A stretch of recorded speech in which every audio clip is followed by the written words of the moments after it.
केजरीवाल जी का पंजाब में आगमन हुआ और आज भास्कर अखबार में न्यूज़ छपी जिनमें उनका वक्तव्य छपा। पंजाब में सीएम पद का हकदार सिख ही हो सकता है। तो ये बड़ा कंट्रोवर्शियल स्टेटमेंट उन्होंने दिया है। उन्होंने कहा है कि पंजाब में सीएम पद का हकदार केवल सिख ही हो सकता है। तो दोस्तों, ऐसा करना उन व्यक्तियों के लिए क्या संदेश है जो सिख नहीं है?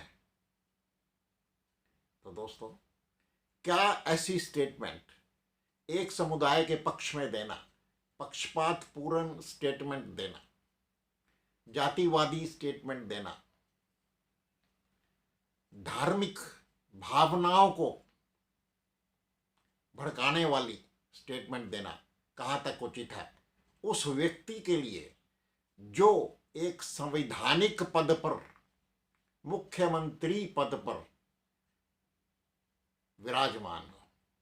तो दोस्तों, ये सीधा सीधा right of equality, right to equal opportunities, समानता का अधिकार और समान अवसर का अधिकार, यह जो दिए गए हैं, संविधान में दिए गए हैं, या जो इंटरनेशनल ह्यूमन राइट्स, ये उनका सरासर उल्लंघन करता है। ऐसी स्टेटमेंट देना जो एक वर्ग को बढ़ावा दे और दूसरे वर्ग के अधिकारों को छीने, ऐसी स्टेटमेंट जो है वो हमारे संविधान में कहाँ तक अलाउड है, ये तो कोर्ट ही बता सकता है। कोर्ट इसका सुओ मोटो संज्ञान ले या ना ले, देश का कानून कहाँ तक लचर है, ये हम अंदाज़ा लगा सकते हैं। तो दोस्तों, ऐसी स्टेटमेंट देना पंजाब के लोगों में, पंजाब की एकता में फूट डालने वाली बात हो गई। सिख तो वैसे भी 70-60 साल से सिख सीएम ही बनता आया है यहाँ पर पंजाब में। जो लास्ट नॉन सिख मुख्यमंत्री था वो कॉमरेड रामकृष्ण था, उसके बाद तो कभी बना ही नहीं। तो ये स्टेटमेंट देने की ज़रूरत नहीं थी कि पंजाब के सीएम का हकदार केवल सिख ही है। केजरीवाल ने ऐसी स्टेटमेंट देकर हिंदू सिख एकता में दरार डालने की कोशिश की है।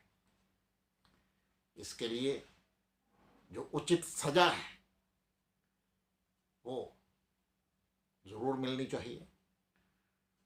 और हम ये सोचना पड़ेगा हमको कि संविधान द्वारा, नेहरू गांधी के संविधान द्वारा जो देश में बांटने की राजनीति चल रही है, जातियों में बांटने की राजनीति चल रही है, कुछ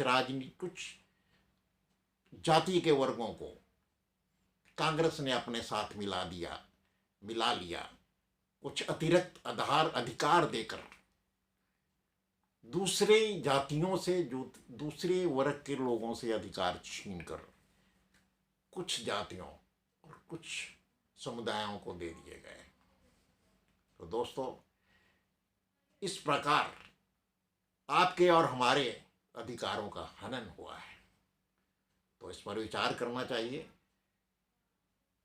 कहाँ तक हम ऐसे अनुचित नेताओं को हमें बढ़ावा देना चाहिए, ये हमें सोचना चाहिए।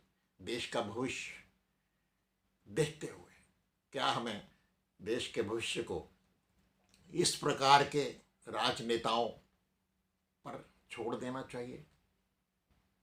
ये एक बार फिर सोचना पड़ेगा, आपको और हमको सोचना पड़ेगा। Thank you.